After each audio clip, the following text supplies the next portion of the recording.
કંકુ બટા થોડીક મોટી થાઓ ત્યાં બંગલે રમવા જાશો ને તો દેવિકા બેન ને કિયારા પાસે થોડું થોડું શીખતું રહેવાનું. વાણી વરતમાન બધું જ શીખવાનું. મને તો કિયારા બેન જેવું બોલતા આવડે જ છે હો. એમ તઈ સંભળાય અમને. એકદમ સહેલું છે. બધી વાતમાં ચકલીનો ચ વાપરવાનો એટલે તમે સુધરી ગયેલા ગણાવ. જેમ કે શું ચાલે છે, ચારી બાબત છે. ભમરાડી કેટલું સરસ બોલતા શીખી ગઈશ કા. દીકરી કોની? સુપર હીરોની. એ હારું હવે હુઈ જાવ હાલો. કાલે બાપા વેલું ઉઠવાનું છે. મારું હાલડું ને વાર્તા.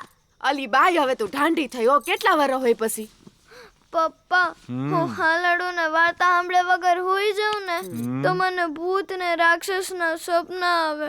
હા કા મારા હાલડામાં તન જમના દૂત આવેસ નકટી તેમાં. બેટા કંકુ, મમ્મીને કયો પોતે જેવા હોય ને એવા બીજાને ન કહેવાય.